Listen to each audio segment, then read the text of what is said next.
2 o'clock on the dot. But of course, honorable members, welcome, and also members of the Auditor General, as well as members of the audit committees. We are welcome. This is a meeting of the Standing Committee of Public Accounts of the Provincial Legislature of the Western Cape for purposes of looking into the annual report of the Department of Environmental Affairs, as well as the entity Nature Conservation, Cape Nature. And then also we will look into the Auditor General as well as the Audit Committee report of that department and its entity. The meeting is going to be dealt with in 2 parts. The first part is going to be a closed session of the committee of the standing of the public accounts together with the Auditor General and the Audit Committee. And the second part, it's when we are going to invite the department. And that meeting is not going to be a closed meeting, it's going to be an open meeting where we allow even members of the public who are present, who would like to ask questions, we'll give them an opportunity to do so. Now, honorable members, what I will do then is that I will ask the audit committee, first before the audit committee give a report, if the members that are present, if they may please just introduce themselves for record purposes. Thank you very much, Chairperson, and good afternoon, everyone. My name is Matlodi Maseko, and I'm the member to the Standing Committee of WCPP Public Accounts. Good morning, Chair. Good afternoon, Chair, and everyone present. My name is Melika Ekako, member of the committee. Afternoon, Chair. Andrikus van der Westhuizen, member of the Standing Committee. Thank you very much, honorable members. We are also assisted in the staff component by Mr. Dustin David, who's the procedural officer. And for our record, we're having Masintle and as well as from the IT tafsir. Yeah. Now, I'm gonna ask if you may also, please, you don't have a big delegation, you can just introduce yourself, and thereafter we start with the Auditor General to do the presentation. Afternoon, Honorable Chair, Honorable members. I'm Preston Whaley. I was a senior manager on the Cape Nature audit. I'm gonna hand over to my colleagues to introduce themselves. Good afternoon, Honorable Chair, Honorable members. My name is Lizo Nzamela. I'm responsible for Environmental Affairs and Development Planning.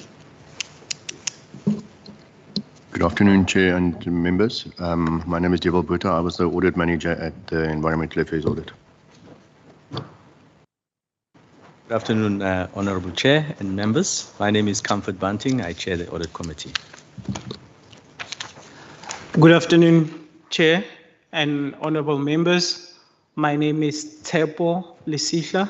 I'm a member of the audit committee. Afternoon, Honourable Chair and honourable members. I'm Paul Slack, the chairperson of the Audit and Finance Committee of Cape Nature.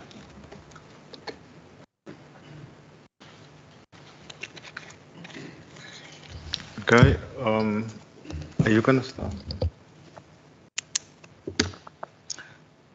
AG can start. Thank you very much, Chair.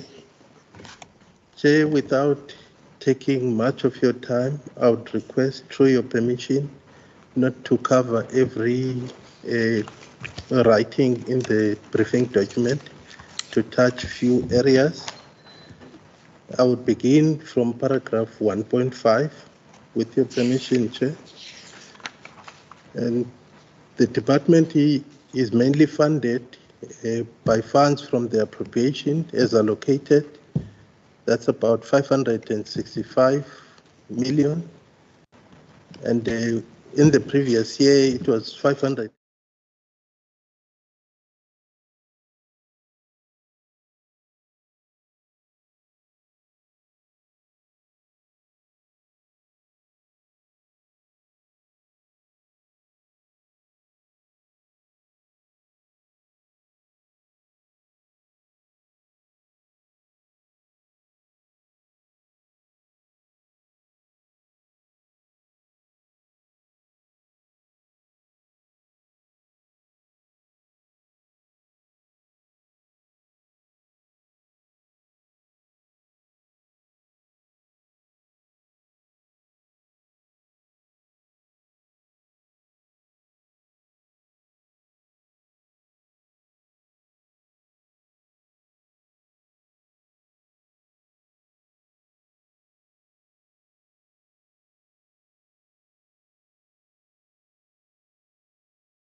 Ladies and gentlemen, we are now going to get to the second part of our meeting of the Standing Committee on Public Accounts of the Western Cape Provincial Legislature.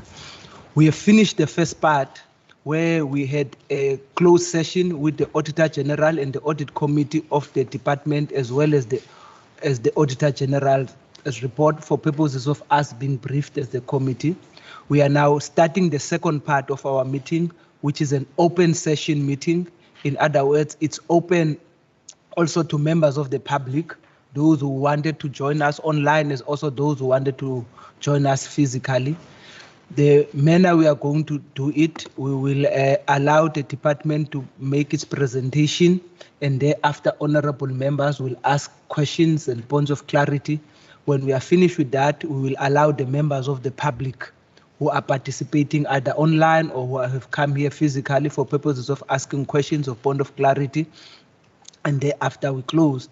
We are doing this because, as I've indicated, this is an open meeting that is open to members of the public. And as we have actually advertised it in the 3 official languages in the province, so that people can be aware of it, and those who are interested in participating can participate. In moving forward, I'm going to ask if the minister has got any opening remark that you'd like to make, and thereafter the HOD, and then also if the chairperson of the board, Nature of the Cape Nature, would like to make some remarks as well, I will allow that, and thereafter we will interact. I will allow members of the provincial legislature for the committee to interact with the report. Honourable Minister. Thank you, Chairperson, and thank you to the Standing Committee. Chairperson, yeah, it's Friday afternoon, and what do you say? Clean, cleaner, and silver skoon. So then there cannot be too many questions, I think. But from where I'm sitting, Honourable Chair and members of the Standing Committee, yeah, you've been briefed by the Audit Committee, and we respect their role as well. We work very well together as and I can put it as partners. They've got their oversight. They keep me informed. They help strengthen our arm, but they also hold us accountable. So within this result, they also play a huge role. So I also want to thank the Audit Committee. It's very much sometimes a love-hate relationship, but it's a good relationship because we need to be accountable. And it's an important process. So I'm very fortunate to be part of this team. So also from where I'm sitting, I just want to congratulate the HOD and his team, and Dr. Oma and Cape Nature's team. I think they've done us proud. And now the question is how can we keep it clean and keep it on the same track? It's coming on for a couple of years, but we can never relax. And I think on behalf of them, I can make that commitment that we won't relax. We will try to push the boundaries. We understand the situation we're in, and we also understand that it's important to show to people that we respect their money because we work with the people's money. So from my side, thank you very much, Chair.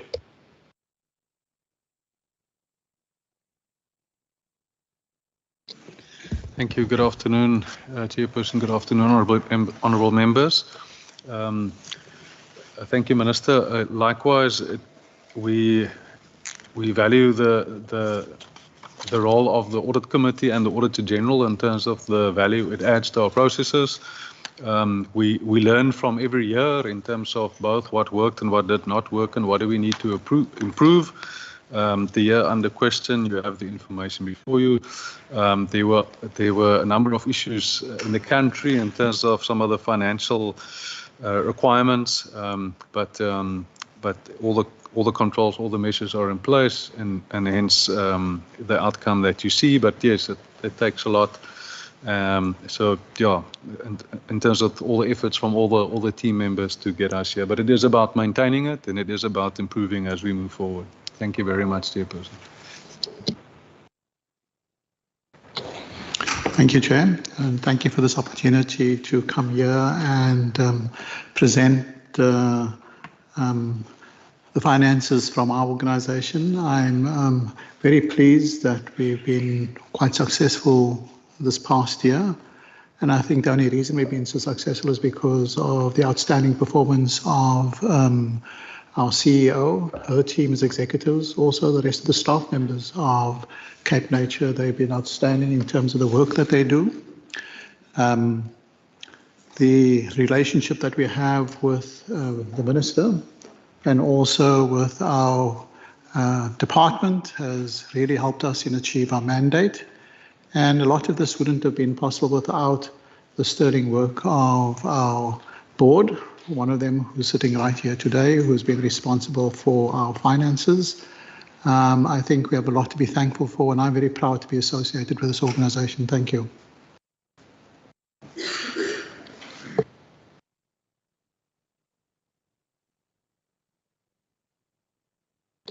Chair, I just want to echo the sentiments expressed by our Minister and also by the Chair of our board. Just something that I want to highlight in particular. We have gone through them all this morning with regards to our predetermined objectives, etc., etc. Now comes the crunch time. Finances. I'm very pleased to announce that we managed to spend 98% of our budget on the accrual basis and 99% in terms of the cash basis, and that bodes well. And also in terms of revenue generation, it's been a bumper year for us, and we hope that that can continue. So, I can't do it alone. We have a very strong team here. They're all here, but the executive, but all the staff out there at our nature reserves scattered throughout the Western Cape, 101 nature reserves across the province. They've all contributed towards the success of this particular achievement this year, and the support of the Minister, the board, the standing committee, the department, the previous HOD, Mr. Van Zyl in his absence, and the current HOD, Gerber, taking our relationship forward. I want to thank everybody, and we open now to scrutiny. Thank you, Chair. Very much. Now, the manner will proceed now, Minister and HOD. We will allow members of the legislature to ask questions.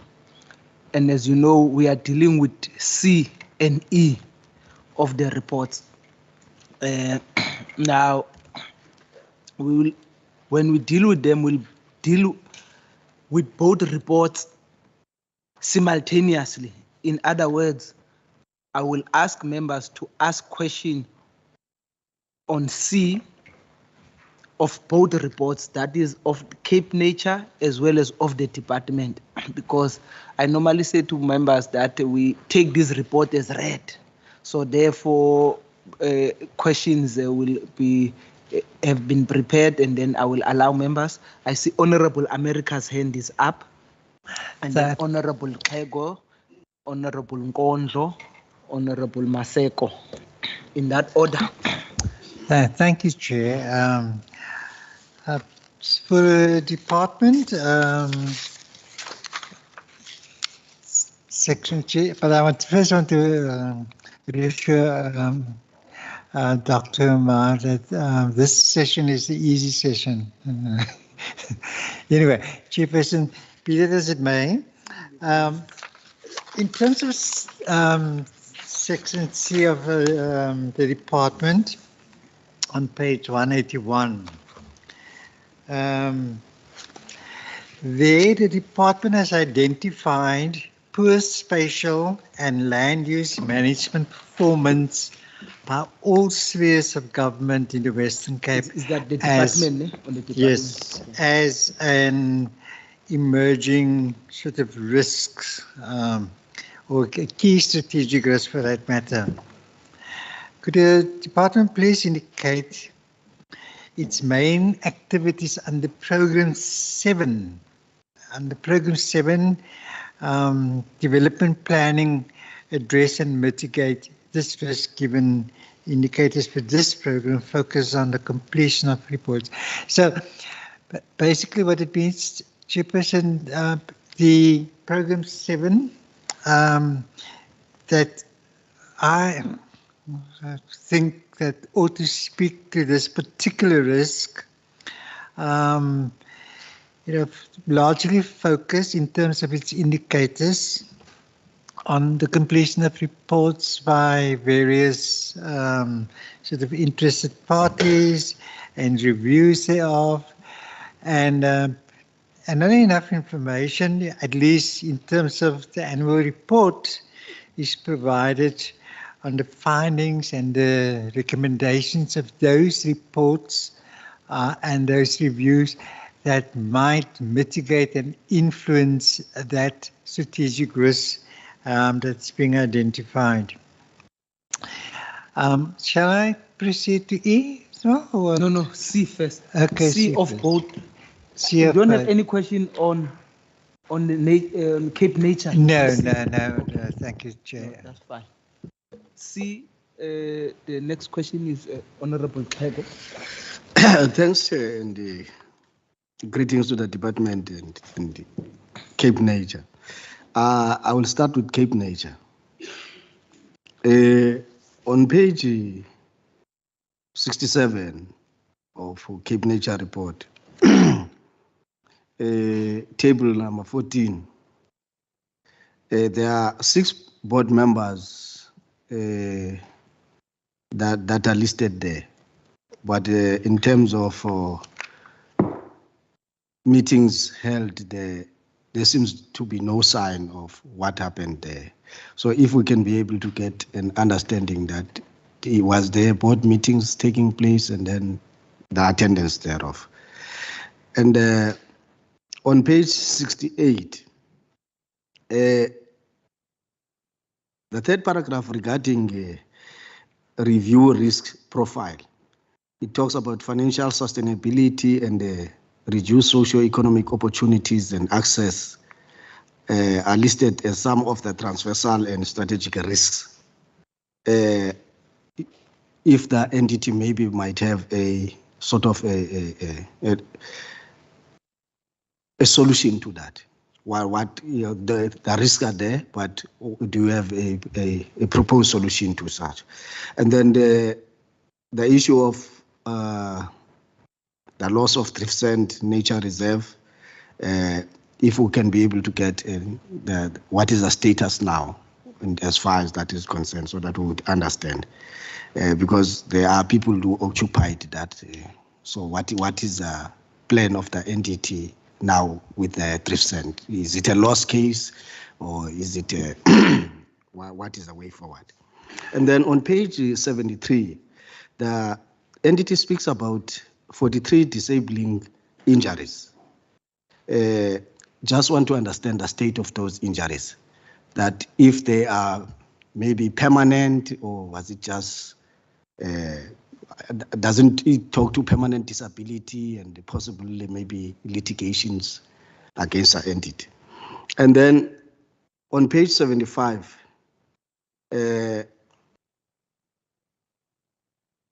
around the issue of safety measures, just want to understand that were these safety measures there before incidents took place, or these safety measures have been put in place after you've learned or you've bent your fingers, as far as that is concerned? And then on page 80, regarding the application of Code of Good Practice, which is BBBE certificate level 1 to 8, regarding the development and implementation of a preferential procurement policy, there you indicated as yes. But if we can be able to get the, do you have the actual policy in place? And then if we can get the compliance report as far as that is concerned. So then I move, Chair, to the department. I think I've got 2 questions for the department. It's on page 119. The department identifies the increased load shedding as an emerging risk factor for the operation of the air quality monitoring stations. So what we want to understand is that is there maybe a plan in place in terms of how the department would promote the utilization of renewable energy? to curb that risk that is already there that we have identified. And then also on page 119, regarding the state of development planning, how does the department aim to achieve spatial transformation of Western Cape settlements in the short and medium term? Thanks very much, Chair. Thank you very much, Honorable Nkondo. Thank you, Chair, and thank you to Minister and the HOD and the CEO for the remarks. Maybe to start with Cape Nature, I think I just wanted to check with Cape Nature. In relation to the structures, I think I remember in one of the oversight visits, one of the things you mentioned, I think you've got some structures you engage from the community or forums that you established.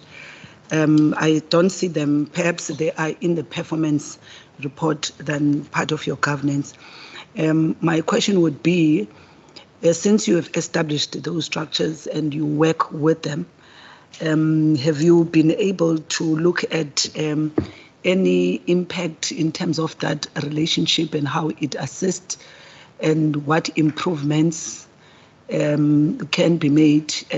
Because I remember, I think there were good reports in terms of how ownership of some of the natural assets that are in those communities, how they're able to protect them, which I think is something good. So I think it's just one question I wanted to just check with Cape Nature.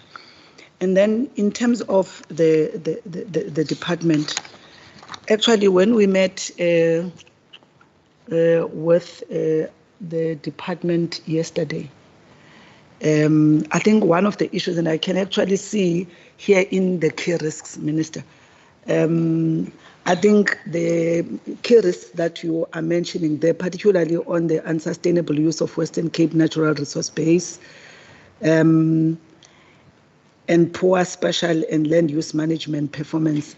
Because I think one thing that was being raised, I think, and I look at it from an economic cluster, is the impact of EIAs, or the tussle and the balance between, the EIAs and potential economic opportunities that needs to be unlocked.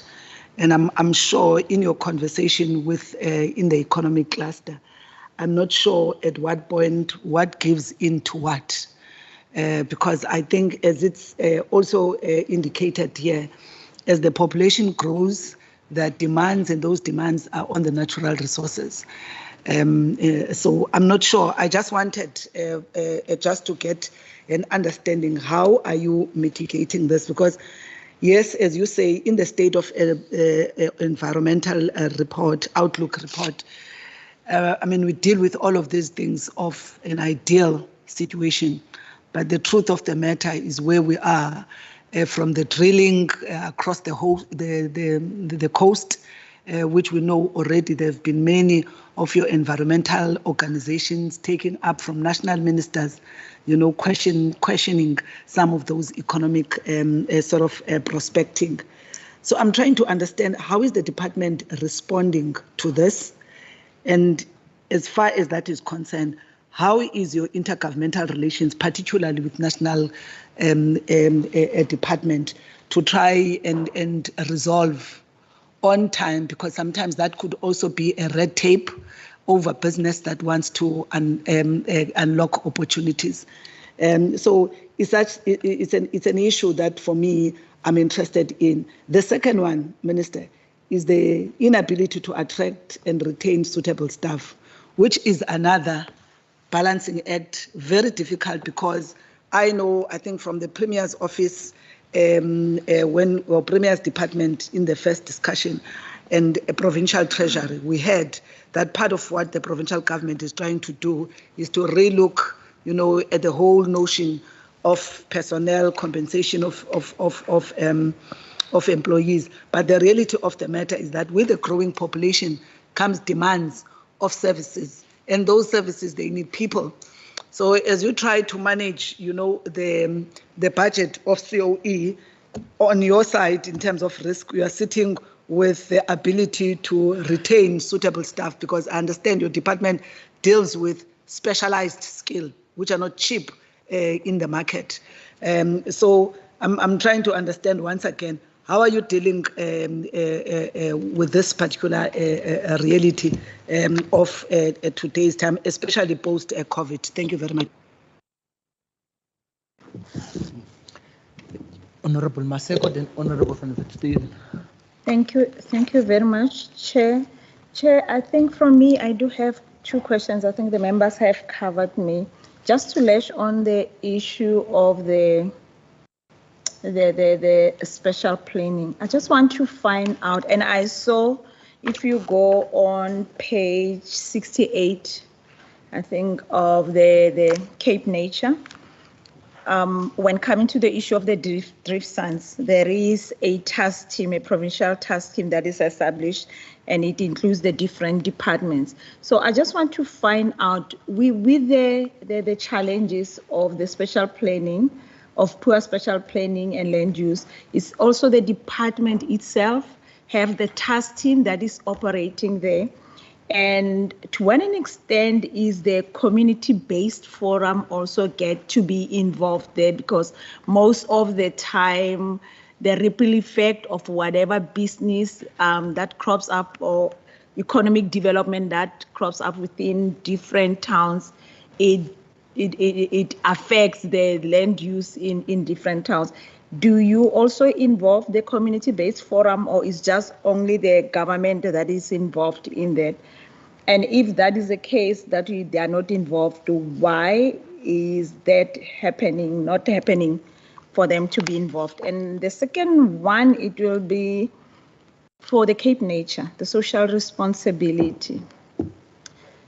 I want to find out, and I think we talked about it when we were while I was still in the committee on an oversight of the sustainability of some of the good social responsibilities that you are doing. That do you still have some of the social responsibilities that are sustainable, and which are those, and then how do they add value within the communities? And is it a moving target from town to town, or you are based in a specific area that is close by to the Cape Nature, where maybe can help in protecting the boundaries of the reserves? Or how do you go about to make sure that you maximize out of that social responsibilities? Chair, I think that it will be all from me.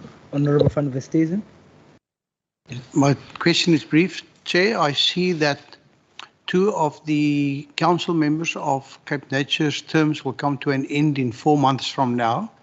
We often know that these appointment processes take quite a while. And on the other hand, we know that, continuity and for the council to be able to operate with a full complement is important. Perhaps if we could just be informed of any plans to fill those upcoming vacancies, and whether we can have the assurance that those vacancies will not remain for long.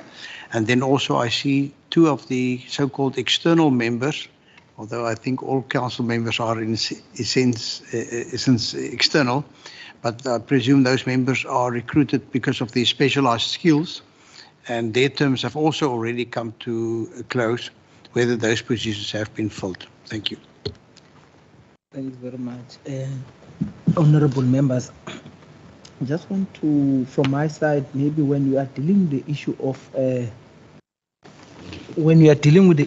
EIAs that was raised by Honorable Nkondlo, can you just also elaborate on the role of the urban edge? One of the things that sometimes are seen to be derailing or frustrating, or even not being development friendly, is either your EIAs. They will use EIAs. I've seen many development opportunities being killed by EIAs. If the EIAs said no, it's a no. Understand it's the law, it's the rule. But in some instances, there is the weaponization of EIAs and urban edges as well. but mostly I've seen these rules and laws of urban edges and EIAs only applicable in affluent areas, but you won't find them being rigidly enforced in poor areas. Case in point, I promise you, if drift sand was in an affluent areas, it will have never been overtaken the way it was overtaken, to a point whereby, as a nature reserve, it ended up being closed. So these EIAs and urban edge seems to be biased towards affluent areas and rich areas in particular. And then maybe I would like to get a comment on that. Thank you very much. Otherwise, you've got a full house of questions from C. I think all the members have exhausted their questions on C. So once you finish that, we are going to move to E. Thank you very much. Department Minister, we are in the nature conservation. You decide. Chairperson, yeah, thank you very much. My HOD and Dr. Omar will deal with most of the questions. I just think that the EIA question is a very important question. Remember, in front of you is the Department of Environmental Affairs and Development Planning, as well as Cape Nature. Our responsibility is also to see to it that we protect nature for future generations. Personally, I think the EIA process is very good legislation, and it's a brilliant process, brilliant piece of legislation. How we implement it and how we manage it, maybe we must have to debate on that. I am worried that because of the energy pressures and that we would want to relax to a state where we say land of medium and low quality will just be opened up. I can tell you, Honourable Chairperson, that if you drive through this province,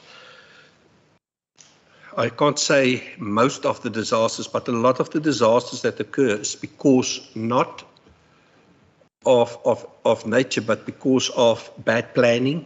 People should never have been in that area. And if you drive to your area, you can see in certain areas, you should never have developed there. If there's now a fire, then we must put huge resources in to protect one or two people, because they've built in areas which they should never have been allowed to.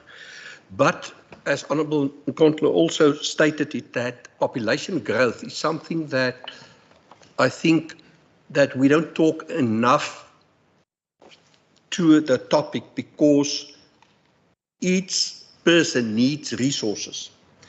For example, 108,000 people moved to the Western Cape last year. On resources, we need 21.7 million litres of extra water per day. Now, if you start to add up and you work towards 2030, by 2030, if this growth continue, we will need to build a Bloemfontein in the city of Cape Town. Now, somewhere we need to get this right. And if we don't plan for it, we're never going to get ahead of this curve. And all that will happen is more informal settlements. So either we need to come up with a plan and work towards that to protect our quality of our resources and the quantity of our resources. Because if you think Bloemfontein, think 54 high schools, 60 primary schools, 220 ECDs, hospitals, it's the whole package. To accommodate 900,000 people, that's what we need to build in 8 years' time. That's only the city of Cape Town, never mind the other areas. How are we going to densify so that people still can have a quality of life? So we must not just throw out the baby with the bathwater. And I think this needs a big, actually we need a session where you only talk about this legislation. So that will be my call, because population growth, EIAs, these things is a passion of mine. That's why I think we don't get ahead. Municipalities don't think about the impact of people moving to their areas enough.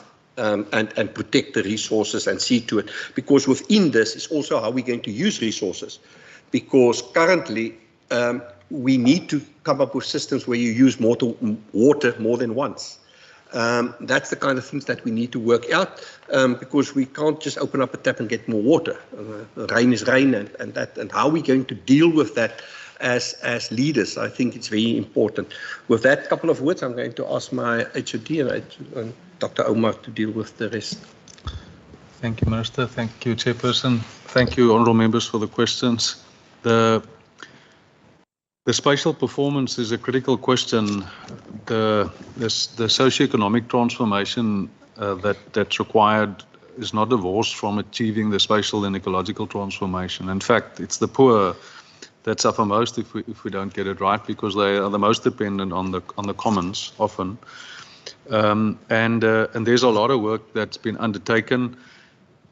All the diagnostics that have been done for the National Development Plan, the work that we did in the province, and the strategies that flowed from that. So in particular at a national level, we were all participating in that. The urban development framework clearly makes that case of getting it right in order to advance the socioeconomic imperatives. If we're not going to get it right in space and all the ecological issues that go with that, that's married to that, then we won't achieve it. Our department, we share, our grouping is such that we share the portfolios, but in the legislation, in the constitution, the duty to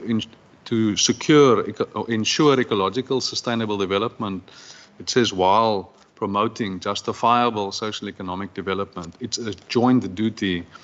And yes, it's particularly challenging because the portfolio therefore is also present and future generations. And in terms of the work that's underway, and there's lots of work underway, but the program 7, a lot of it is about having to take calculated risk, and but also not taking uncalculated risk. So it is about, do you understand the problem, the things to be achieved, and then have you done the analysis? Have you got the evidence base? Have you got is it strategy led? Is it human-centric, citizen-centric, human rights focused? And in terms of the work, there's critical work that we're doing in terms of development planning, intelligence management, and intelligence more broadly. So that evidence base, but not for the sake of data, for the sake of better analysis, for the sake of better responsiveness.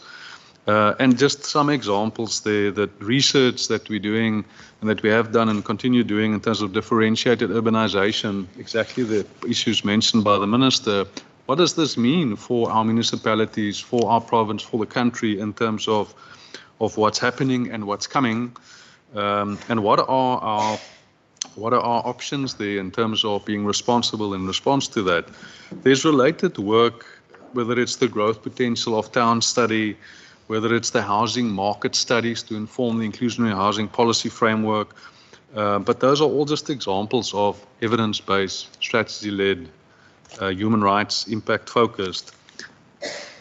Because the critical thing that we then, rated work is our strategies, whether it's the provincial spatial development framework and the regional spatial development frameworks that we have as part of that, but also how that informs the planning of everybody. Now, for the first time in the country, we have a national spatial development framework.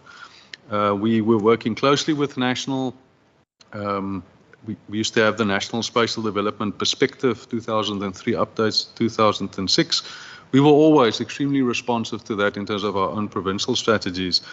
But it is then about how do we then provide the support to the Western Cape government, the other departments themselves.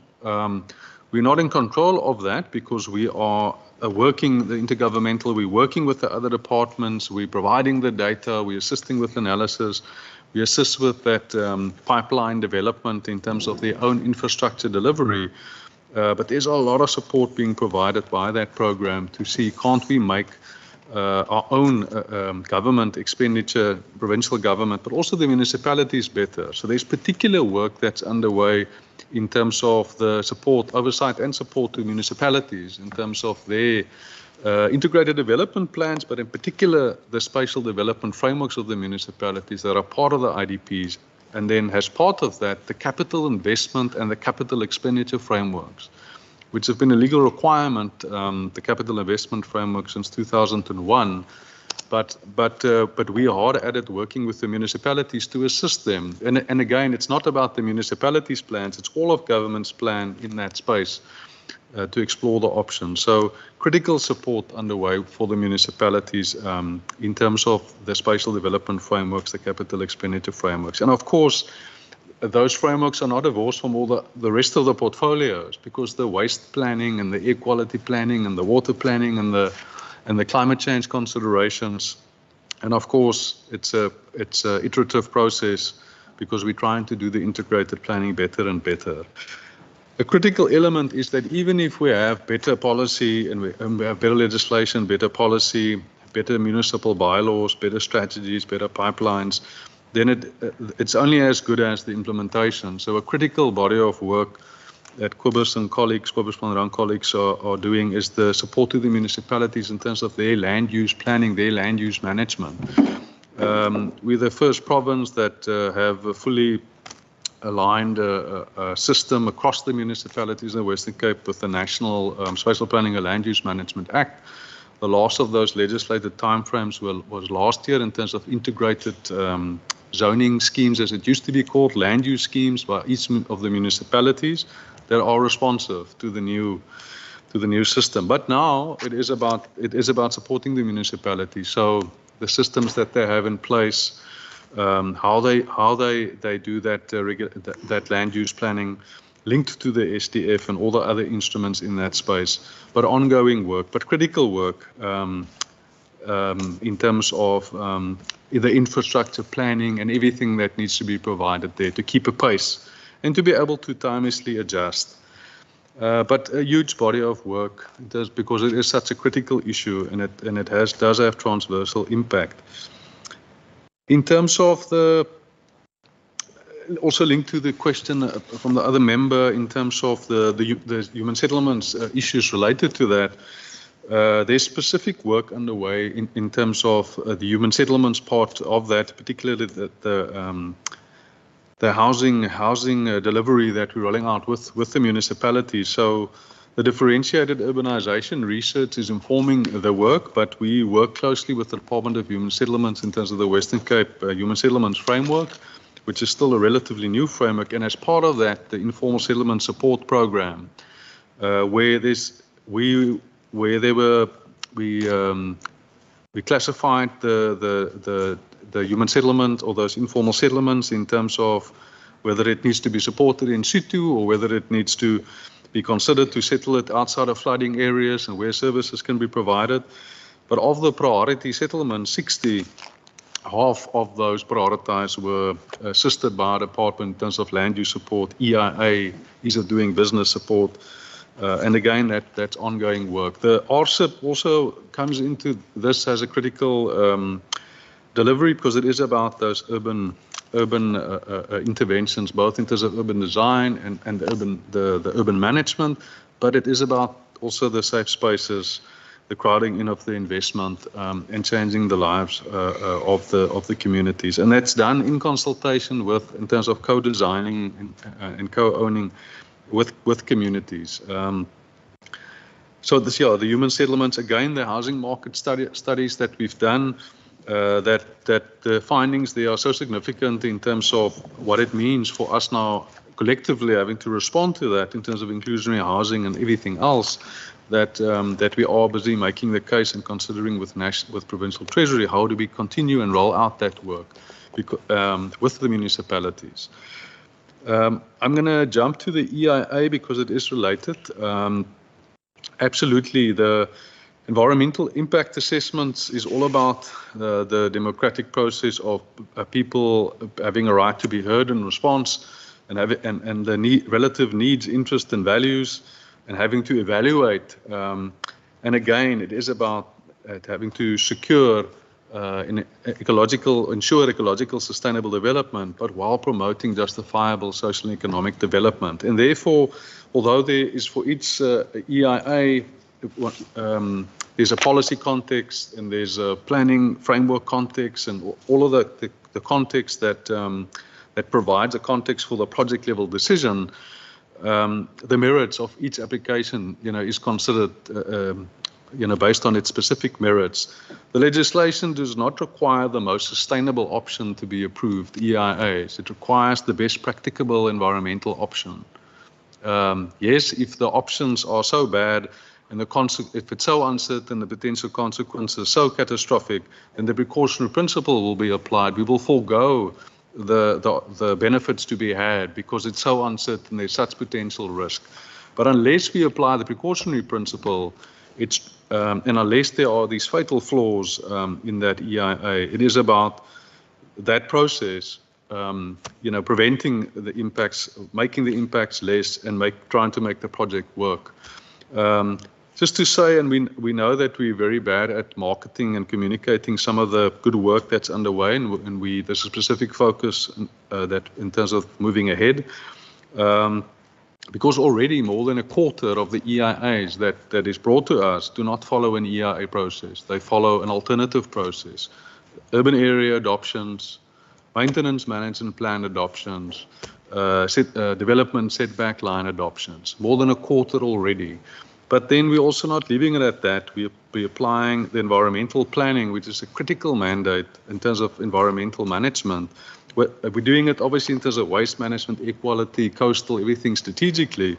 But we're also taking the EIAs and doing it strategically for particular areas where it's very difficult to solve at the project level. So Saldanha, in terms of trying to achieve both industrial development and ecological sustainability, the Saldanha strategic offset strategy. In Atlantis, trying to enable special economic zone, but also the biodiversity imperatives. The Atlantis environmental instrument has been adopted to enable that.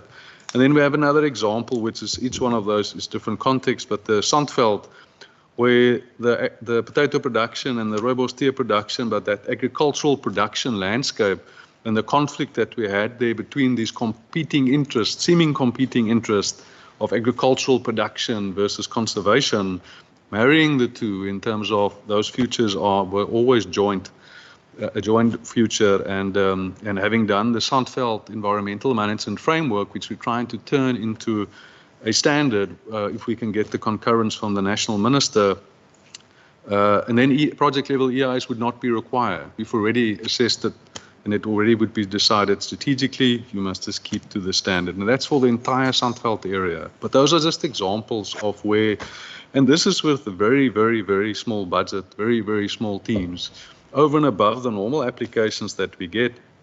We're also doing this. If we had more resources, we could accelerate this, we could scale this up, because that relates to the earlier response in terms of the spatial transformation.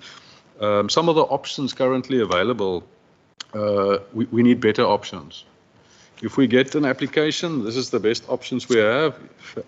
You're saying, well, how do we get better options in terms of better strategic frameworks, better planning, the strategic option development?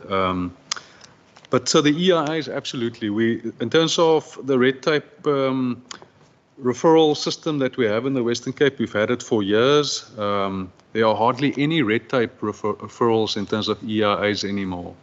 There are one or two cases which we very quickly deal with, where if one goes into the detail, people would complain about us delaying them, but they haven't yet applied. They haven't yet started the process, but they can approach us for free advice, Regulation 8, at any time, and we give that advice, all the time. Last year we missed, and this year under question, we missed 9 timeframes out of all the EIAs, and we missed those by a day or two. And this year, thus far, we haven't missed a single timeframe. And again, small teams, it's better to probably miss a timeframe. It's better to miss a timeframe than make a poor decision. But obviously, we're trying our utmost to achieve both. We must meet the timeframes. And we must make good decisions. We obviously, in the year under question, 38 court cases, we held account by everybody and also by the courts. But yeah, the EIA question, critical. We're not saying that we don't want to do better and that there aren't opportunities. We do want to. We are busy with a number of initiatives in that space. I'm just going to turn to maybe those are the scarce skills which relate so closely to the spatial transformation and the environmental impact assessment. Both of those professions are highly regulated, and on both sides, both the planners and environmental assessment practitioners must now be registered.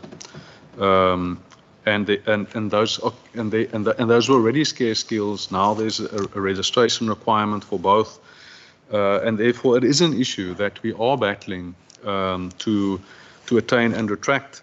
The bigger issue is that we can't fill the vacant posts, and therefore the ability to attract through promotion, people competing for positions because we're not able to fill the vacancies is becoming an issue. But it is something we're particularly looking at in terms of our cost of employment and our people management and our succession planning and everything else. It is something that within our available resources we are managing. And we are, obviously, there's a number of issues that are national issues because it's occupational specific dispensations, national resolutions regarded as national determinations by the minister that bind us, and therefore within the constraints of that, that's what we have, that's the dispensation, but it is a major issue. On the drift sands, and I'm going to ask maybe just on the urban edge matter quickly, I did touch on it, but obviously for years, it's not that it's not so much the deciding factor or the consideration is not whether you're outside of the urban edge or not. That in itself is not the consideration. The issue is was that urban edge segment drawn there? Was it to protect agricultural resource? Was it to protect the water resource? Was it to direct development need to a priority area? And it's that impact of departing from that. It's the merits of that that's considered, not where was the line drawn. But we don't draw urban edges. Municipalities do in terms of in terms of their spatial development frameworks. It's a critical instrument for keeping a pace with the uptake in terms of your basic service delivery. So if in the absence of an urban edge, what instrument do you have? And there are alternative instruments to manage the growth, to keep a pace in terms of your basic infrastructure delivery. Otherwise, you can very quickly run out of wastewater treatment capacity and other services if you don't have an instrument with which to manage that. But I'm going to turn to drift sands in terms of the process is underway, and Karen, who at the time when the pressure came, the minister established the intergovernmental task team, but it's the city of Cape Town, Department of Human Settlement, Department of Transport and Public Works is the custodian of the property. Cape Nature is the management authority. Karen Shippier has been leading the task team. Dr. Ernst Baart is the deputy chair of the task team. And yes, and Karen, please, come in terms of the community, how we've been engaging with the communities in particular. But yeah, Karen, over to you, and then bring in Cape Nature. Thank you. Thank you very much. And I'll try and answer all of the drift sands questions together so that we can move through the rest of your items. So in terms of the status right now, it has been through the Standing Committee in terms of the National Protected Areas Act let me take that off. It makes it much easier. Otherwise, I'm hearing myself twice. And that was essentially to say that Cape Nature had asked the minister to consider abolition of the nature reserve status. So it means removing the protected area status of that land, because the sense is that the ecosystem itself has actually been altered to such a degree that it no longer serves the purpose that it did when it was originally declared in 1983. So what is happening at the moment is that the protected area status, whilst that's in place, none of the other planning activities or land use changes can happen legally. It was essentially blocking a further discussion about how that site might actually be developed. At the moment, we're in the process of, I believe that there's a submission en route to Minister under the ordinance, And that is the second part, the second piece of legislation with the protected areas component to it. And when both of those are completed, essentially he then has to gazette his decision to deproclaim and indicate what he has, what decision he has taken on that. Is it poor planning? Remember, this was identified, it was actually made a nature reserve in 1983. City of Cape Town was quite a long way away in terms of its neighborhoods. It was literally in a much more peri-rural, peri-urban space. It didn't have neighborhoods all around it. But over the years, there have been incursions around the edges of drift sand. So Los Angeles, Green Park, Sikumbule, all of these areas have at various times come in and been serviced by the City of Cape Town. What happened with COVID, though, was a completely different scale.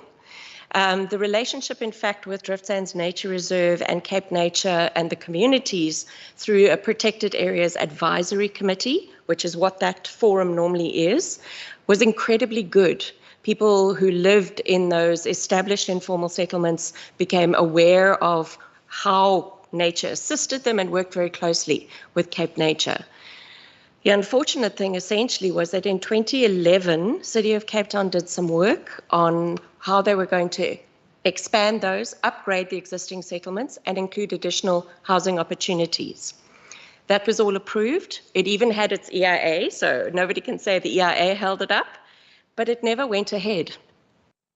So those neighborhoods never got the upgrade that was intended for them. And one of the things that was supposed to be happening was essentially a rezonation of the nature reserve, recognizing its very important role in stormwater management, but also then being able to make a much better interface between the communities and their needs, and making sure that the nature reserve could actually serve as a recreational space as well as a spiritual space for people. It's very unfortunate that that project didn't go ahead, because one of the elements was in fact also protective fencing, etc., which has always been difficult for drift sands. It's a very duney area. It's a very large area. So unfortunately, for the last couple of years, every time fencing went up, it came down almost as quickly and was used as material by those living around the area. COVID, however, like with the rest of the City of Cape Town, so whilst I agree with you that in general, rich areas tend to be very quick to pick up the phone and call law enforcement. What happened during COVID was that we saw people becoming homeless, either because they were illegally evicted from backyard dwellings, which was the case around drift sands, or that they actually were unable to pay in other forms of rental space and were actually thrust out of their homes. It was illegal, but it happened. And we saw all over the city. Apparently there are over 1,000 informal settlements that popped up, and many, many more street dwellers because of what was happening with COVID and the enormous economic burden that was being carried. We've also undertaken a social assessment of who moved into drift sands.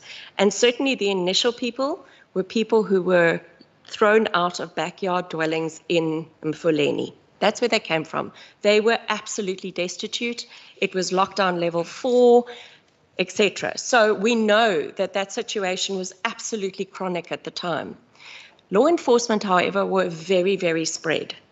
During COVID, they were trying to do everything from police people's masks, telling people not to drive after curfew, and all sorts of other things. And they were unable to assist. Cape Nature did everything it needed to, everything it could do. It approached the courts, it tried to get eviction orders, but it also recognized that to move people off the nature reserve, they would need to provide alternative housing. And that was something that there was no money for from our side, no land for from the City of Cape Town. We requested from the City of Cape Town, and we landed up with a situation where there were people who essentially needed to be in that situation. Ever since they moved in, there's been work being done specifically on the authority side to try and understand what risk they're at, because unfortunately it is a detention dam. And I know we've spoken about these elements in the standing committee, but that particular area was actually designed, it's man-made. There's a man-made structure there to make a dam. and it's designed to protect Mfuleni from flooding. And in fact, all the informal settlements below the drift sands area and the N2 at that point. That dam specifically concentrates runoff, and it can flood incredibly easily. It floods literally from 2 meters to 6 meters over 6 hours. So if you're asleep in your shack, you could be drowned. So that was the scale of what we were talking about. So we've been engaging with the community in terms of one-on-one. Who are you? Where did you come from? What is your circumstance? If we found somewhere for you to move, would you be willing? All of that discussion has happened on a one-on-one basis. We have struggled with the community leadership. A lot of them are self-proclaimed leaders. And we found as well that as we've engaged and negotiated, they've been refusing us access to the larger community to talk to them about the risk. So it's been very hard for us to engage big groups of the community because there has been a gatekeeper relationship from the leadership. And now we're working very closely with Sub-Council 9 to try and actually see if we can break that very negative feedback that's happening, because we're still trying to move people out of harm's way. We've been very blessed that we haven't had a 1 in 50-year storm. So just in terms of scale, it's the kind of storm that KwaZulu-Natal had. They lost 400 people's lives in that storm. If we had that storm, we would lose more just in drift sands. And that's what we've been trying to communicate to everybody who will listen. It's not that we don't want you, it's that you're in danger. So that's, as a first response, it's the emergency response. As a second response, we need to say, people are there, we need to service them. That's government's job, it's government's role. We cannot service them in a dam or on a river, because it's dangerous for them and it's dangerous for the river. It basically everything, so we need them in a place that's much safer. We need them out of harm's way. And that's essentially the discussion that we're having now with the City of Cape Town, as well as with Human Settlements and Transport and Public Works, is trying to find space for those people to be removed from harm's way. So we've actually identified those who are at most risk to be moved first, but we're very aware that the communities that are there at the moment are saying, but we've been waiting for services, we've been waiting for upgrades, now you're ignoring us and you're servicing people who've moved into danger. So it's a very, very complicated space, but we're trying to pull all of society together by working with the wards, by working with the ward councillor, by working with the leadership, whether or not they're self-proclaimed or not. We meet with whoever asks us to meet with, and we share the same information with each of the neighborhoods. So it really is, from our side, an effort to say, this is, from a legal perspective, this is not a tenable situation, but from a human rights perspective and a humanity perspective, this is not tenable. We need to work together. So from a progress perspective, moving forward, we're going to have to, if the minister makes the choice to deproclaim, it then opens up a discussion about how that area, which portions of that area are actually safe, and what would be planned there in future, and what is the role in the City of Cape Town, because effectively it's a neighbourhood within the metro boundaries. So yes, it's quite a difficult situation, and it's heartbreaking. Every time it rains, I hold my breath, because I don't know when we're going to get that big storm. But yeah. I hope that's answered the questions. If it hasn't, please just ask me for further information. Just before this question might get lost, the 50 years, when is the 50 years due? Sorry? When is the 50-year storm due? You see, that's the problem, you know. So no, it's a very good question, because it's a term that the engineers use. So basically what it is the size of the storm, okay? So it's how much water is going to come, and sometimes also the intensity of the storm, so how hard it rains, because the harder and the faster it comes, the faster it fills up that dam. So the irony is that we could have 3 1 in 50-year storms 1 year after the other, okay? We could have that. But what the engineers have done is they've had a look over, as long as we've been taking rainfall measurements, they look over that period and go, okay, this size storm only seems to come roughly once every 50 years-ish. But now we throw climate change into the mix. And what we're seeing is that we're getting more of those sorts of very energetic, very heavy storms more often. I'm sure you've all noticed we get lightning now, where we never used to. When I was a child, we never had lightning often in Cape Town. Now we get it all the time. There's a lot more energy in the atmosphere because of global warming. And you know, when you heat up anything, there's a lot more happening in that pot. So we're seeing these kinds of intense or extreme weather events more often. So it's not, unfortunately, if we had it next year and then we mop up and clean up and help everybody, we could have another one 3 weeks later. You really can't predict them that easily. We do have forecasting. So when a big storm is coming, the Disaster Management Center obviously activates and we try and warn people. So what we've been doing is collecting telephone numbers and saying, we need to get the message out. If we see a big storm coming, we need to be able to communicate with households to say, you're in danger.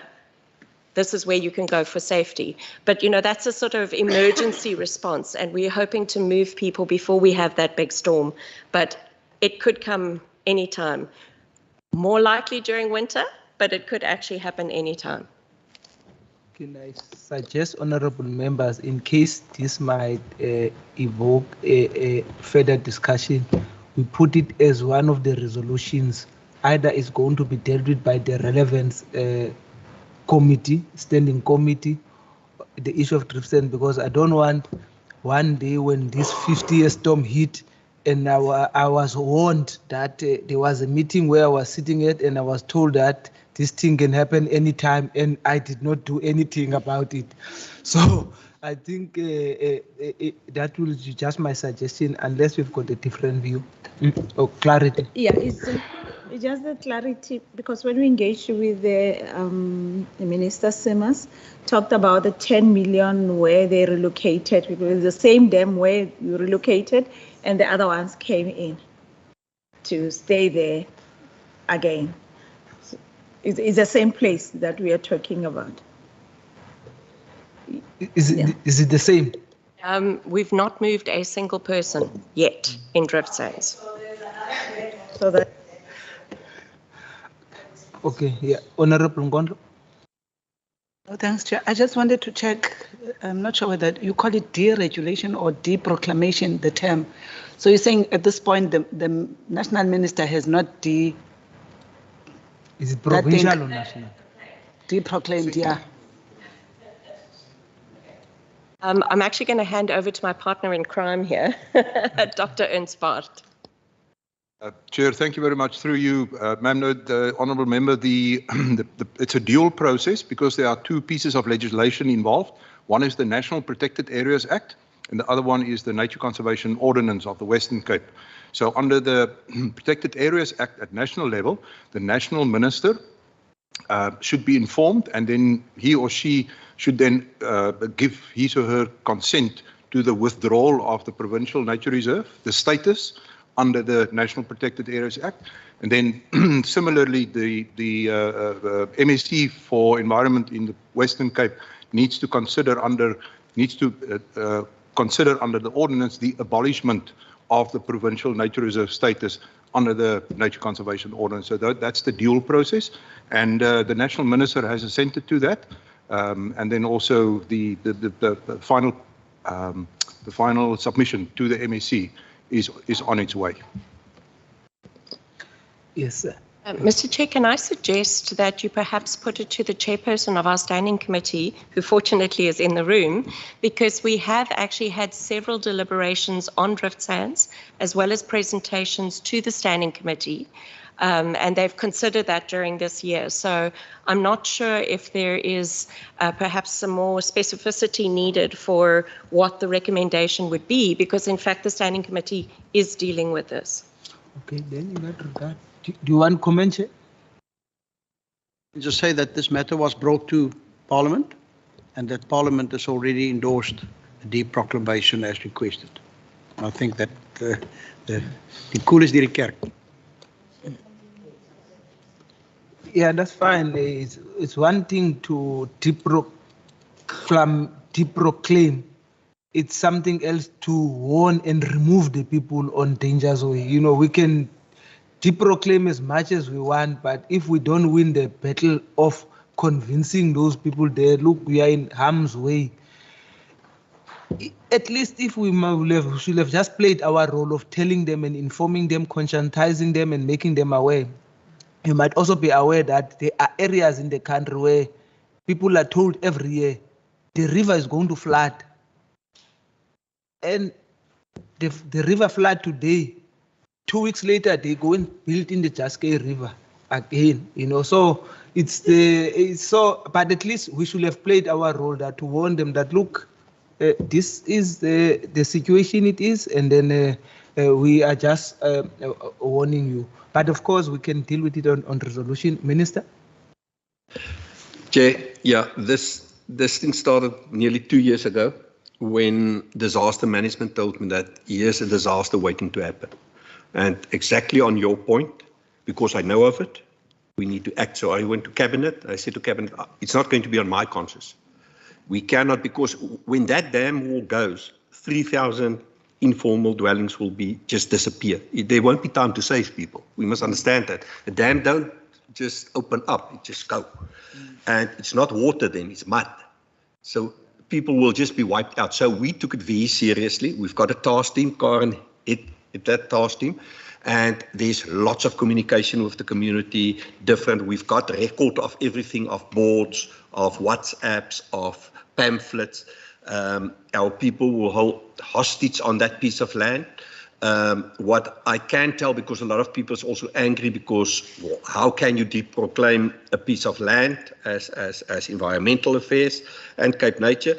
You must just remember we've added to the basket 33,352 hectares of land, and we deproclaimed 350 hectares. But it's to save lives at the end of the day. No, I think we'll take note of. Thank you very much for that, Minister. Honorable members, now we must still remember we are still on C. We must still move to E. And there are still questions that needed to be answered, especially on Cape Nature. Can we allow that process now so that we can move on to E?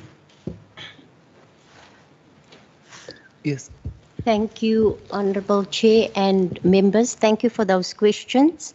I will answer some of them, and for additional information, I'll hand over to particular staff members whom I'll identify as I go along. The first question links to our board committee's governance, table 14, and the question was linked to why are there no number of meetings held under the board executive. Now we have 5 board committees and then the board, and these board committees have chairpersons, and together with the chair of the board they form the board executive. After each board meeting, if there are issues that the board want to discuss in private without management or the department involved, then they break into an board executive committee. There were no such issues for the year under review, so therefore that is a 0. So that concludes that one. Then on page 68, our risks, in particular, looking at financial sustainability. Now, we do have a risk register and we have a risk implementation plan. Financial sustainability is a huge risk, especially given the sluggish and the dire state of our economy at the moment. It will be an issue going forward. A few years ago, we got some funds through the department, through the green economy, and we commissioned an extensive review on opportunities to broaden our finance revenue generation opportunities.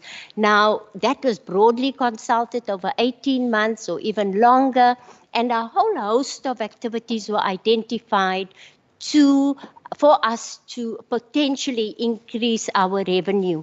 I'll just zoom in on one particular aspect that was identified, and I'll look at eco venues. They said, like, you have these nature reserves, you have halls and big venues where companies can utilize for their meetings, etc., because they can sleep at the reserve, or wedding venues. So that particular aspect was implemented last year. Going forward, we have now 2 eco venues that we can hire out. And so there are a number of other options that were identified going forward. But financial sustainability will still remain a risk. And just given the mandate, our mandate, which is nature conservation, which is constitutionalized, it is imperative to be funded for this, but to lessen the burden on the fiscus, an entity like Cape Nature was created to ensure that there's some mechanisms for us to assist in this regard. And we're trying our utmost to do that. In terms of the disabling injuries on page 73, there's been a slight increase in the amount of injuries that last longer than 4 days. So if it's more longer than 4 days, then it is disabling. And it's actually increased to 6 now, 6 times 24, 5 days, etc. It's quite a bit of days in that regard. We give us a spread of the nature of the injuries in terms of figure 3. Now, the particular question was what happened to those people who were injured and are they still injured? We monitor them very carefully, and Mr. Barnes, Barry Barnes, will provide maybe an update in terms of the worst cases from the fires in particular and what happened to those staff members. So that's one for him. In terms of whether we had measures in place after or before injuries, we do have a occupational health and safety policy that's tied with the Act and an implementation plan in that regard. And it's diligently implemented, but accidents do happen. And we can always improve, which we try to and improve in hindsight, but there's also a lot of forward planning in that regard. With regards to the structures at our nature reserve, we call them protected area advisory committees. We have our stakeholder liaison officers that are based at our reserves, and they liaise very closely with communities to identify community beneficiation initiatives, etc. And we know that it's very important for us to have a good rapport with the communities in around the nature reserves. Also, just to strengthen that, we are located in, spread throughout the Western Cape, and often we have the most vulnerable communities, poor communities living around, and the reserves are seen as opportunities for employment, which we do in terms of our opportunities to create work. And we often employ members from the communities around, and some of them or within the community might serve on the protected area advisory committees. Drift sands were dealt with. And in terms of the social responsibility projects, Shiraz Ismail is going to provide us with just an elaboration of such initiatives. There are some that we start and it keeps for more than 1 year. So it's not just hit and miss, just sustaining a particular project or initiative over a couple of years. And then we get so many requests and it's tightly scrutinized, etc. So he will provide further information on what the nature of other such initiatives are. Thank you very much. Sorry, just in terms of the board, the Minister van der Westhuizen asked 2 particular questions in that regard, just in terms of board members whose term will be expiring soon. 4 months down the line, yes, it's on our radar. We haven't started the processes yet, but we hope to, in November, just to kickstart that process, to recruit 2 additional board members. And then the external audit committee members, there's 1 post that has been filled already. and that person has already attended 2 audit committees. Thank you, Chair. Pardon for that oversight. Thank you. Is there any other further person who's supposed to? Okay, yes. Thank you, ma'am. Thank you, Chair. Chair, through you, just on the 43 disabling injuries, entity is happy to report it's not been permanent disabling injuries. It's minor injuries related to bee stings. I think there were 7 of the 43. 5 of them were for underfoot conditions due to the terrain that these employees need to traverse. So none of them were permanent disabilities. And obviously the average working days lost was 4.05, which was obviously increased to 16.2% in the financial year under review. So just in a nutshell. Thank you, Chair. Thanks. Thank you, Chair. Just on these social responsibility interventions and the sustainability of it, I think there's a number of initiatives that is maybe not in the annual report because it's interventions we started a few years ago. For example, the community-owned restaurant at Stony Point Nature Reserve, it's called On the Edge. That's owned by the Mooi Uitzicht community. There's a trust.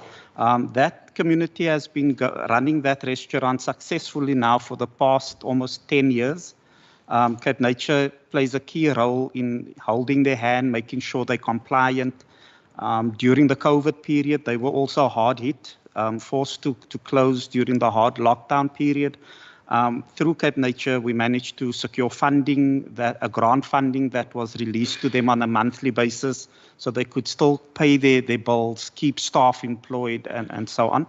Then we also have, I think this is an old favorite from the committee, is the wood harvesters at the Hoop Nature Reserve. We've just, in this current financial year, appointed the first female-owned wood harvesting company. We've got 5 contractors in site. They SMMEs. Each of them employ in the region of 10 to 11 people on a permanent basis. And believe it or not, on a monthly basis, there is 600,000 pieces of wood that leave that nature reserve destined to Cape Town. So they've already got a value chain. There's someone from Cape Town that sends their trucks, their vehicles, their drivers, that gets loaded, and it's destined to the Cape Town market for either braaiwood or kachelhout or whatever the case may be. So those are projects we're still actively involved in, and it's been coming on for a number of years. And we still actively involved providing SMME support, training, capacity building, making sure they're compliant, and so forth. And a more recent project that we've also embarked on in partnership with Hikers Network is looking at how do we come to support them with regards to youth at risk. So what they do is they organize hiking excursions and introducing youth at risk to nature as a form of healing and repair and so on. And they focus a lot on the Cape Town metropole area, and it's really getting youth at risk from areas like Bishop Blyvers, Bonteheuwel, Mitchells Plain, into nature areas, and that's where Cape Nature also assists them in providing accommodation and free access to some of our facilities, but also it's a guided and coordinated approach. So there's many of these interventions that we are constantly looking at, and yeah, it's important that they are sustainable into the long term. Thank you. Just coming back to the question with regards to the preferential procurement policy, yes, we obviously indicated that we have a supply chain management policy which complies with the Preferential Procurement Framework Act. That policy is not included in the annual report because the template doesn't require it, but it just requires this sheet. We submit this information through to the Commissioner for compliance. The policy as well as compliance with that policy is audited by the Auditor General of South Africa as part of the annual audit. For this year, there were no significant or material findings on our supply chain management. Honorable members, let's move to E. Finances, as you have Any question on issues of finances? The audit report is unqualified, no findings. So I don't know, are there any Honorable Kego? Honorable America?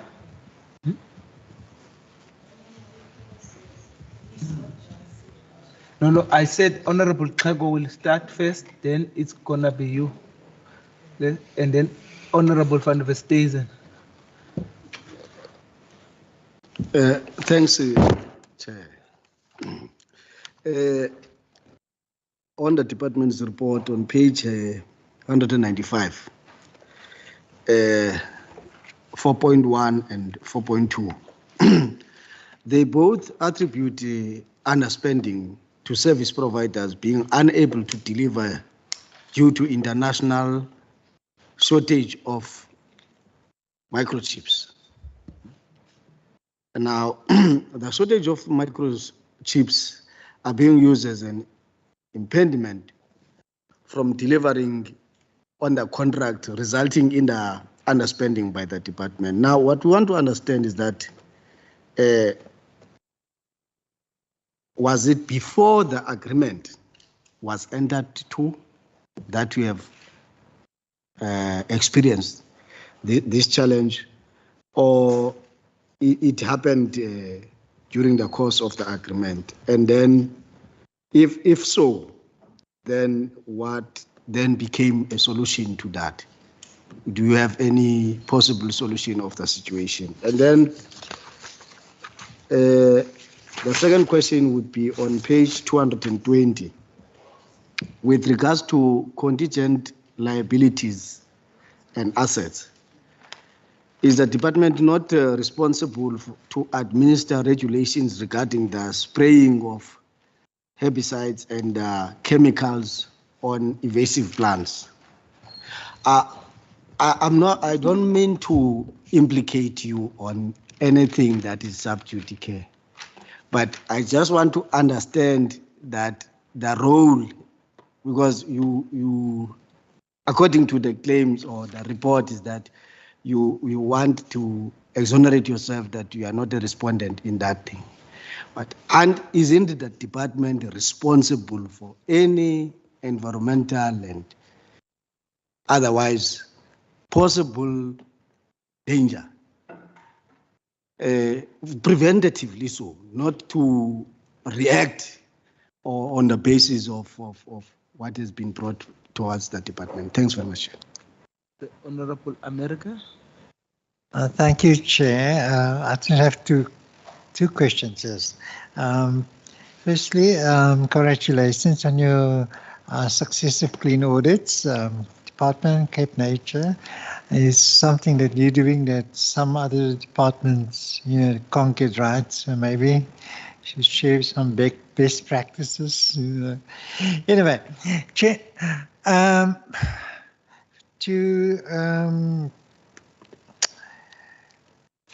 me just see now, I just want to get confused now. Cape Nature. In terms of the audit report, and we have gone through emerging risks, and particular attention was focused on supply chain management, not supply chain management, assessment of the useful life of assets. So. And I know this can possibly be a very daunting task for you, given the geographical spread of assets and given the financial constraints that you have, that you use your assets for much longer than what you anticipated to last. So we would for you to comply with this emerging risk, would it require additional sort of human resources? And would you, in your planning processes, factor that in so that you can comply with GRAP 17 eventually? And then in terms of your contingent liabilities, Um, I know in our morning session it was stated that you were wrongfully cited in that 6.155 million claim by similarly the department, etc. The department has made provision for that contingent liability, whereas Cape Nature has not made provision for it, or doesn't sort of indicate it as a contingent liability. Purely on the basis that you rightfully believe that you're not a party to it, but the court has not confirmed that.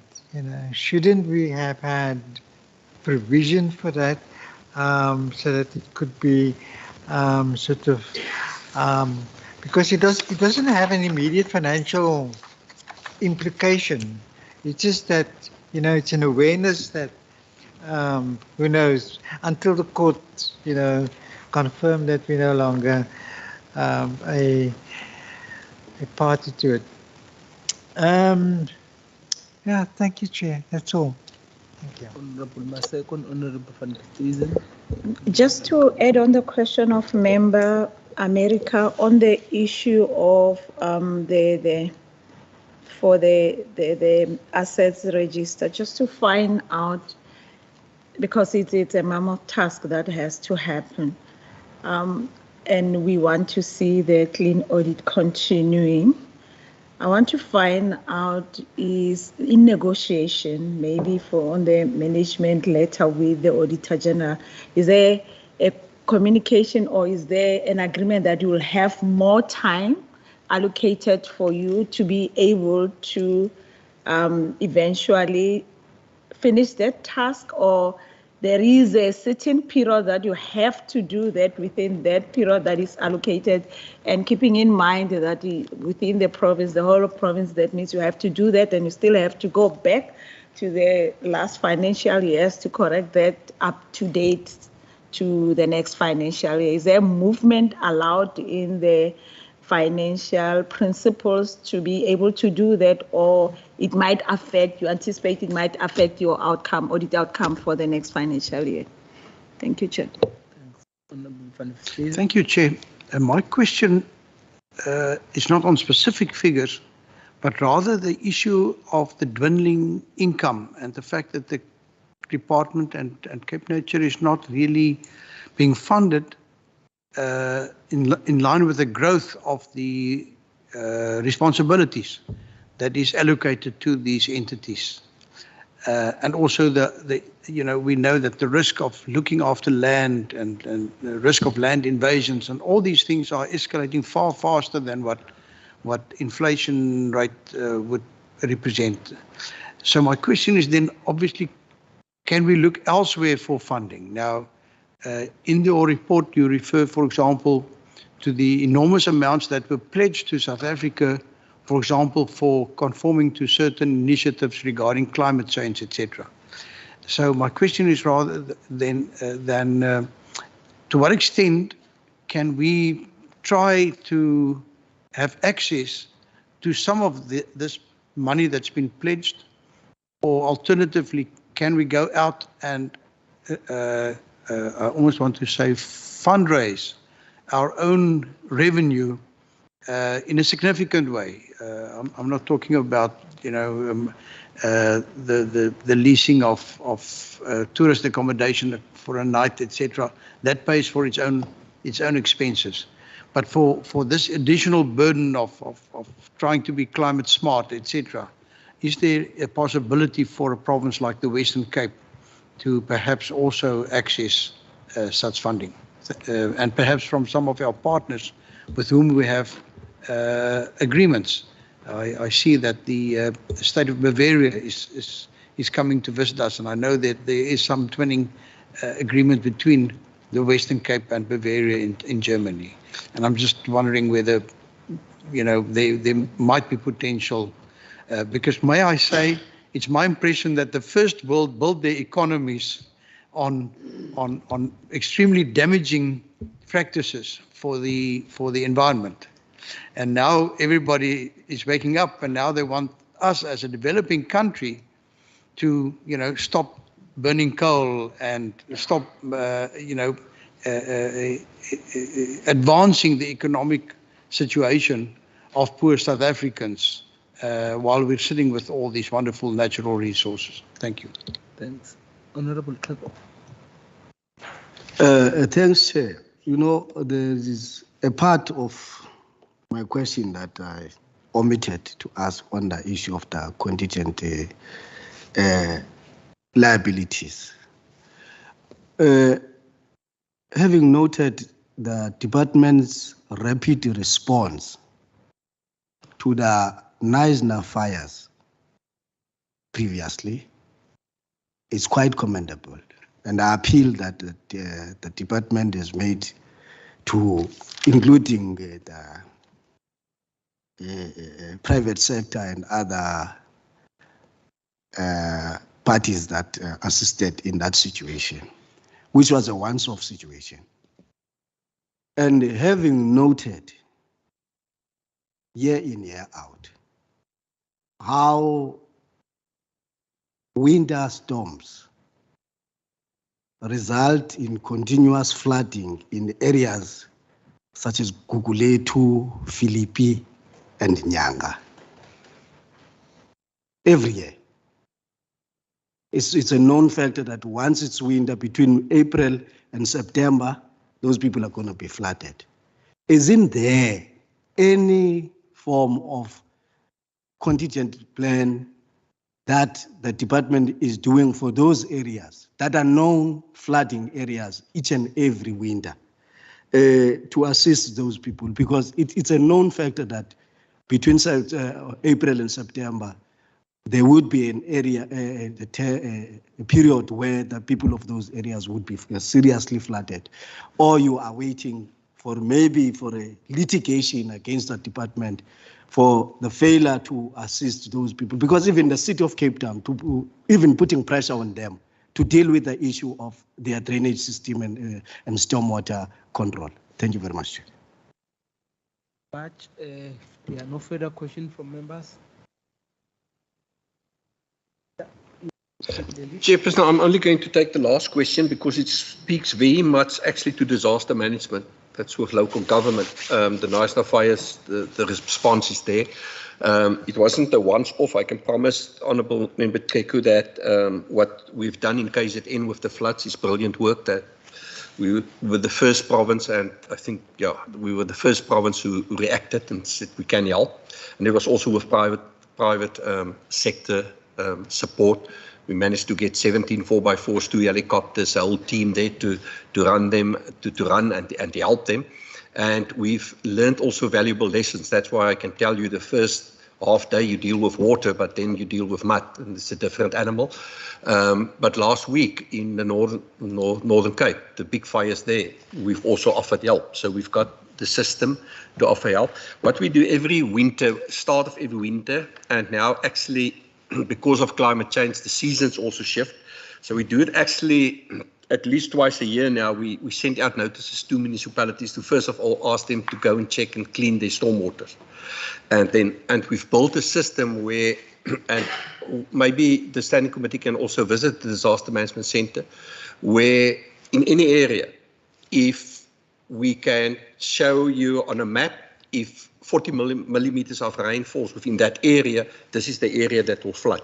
So that we can immediately go in and look at the key points like schools, clinics, etc., etc.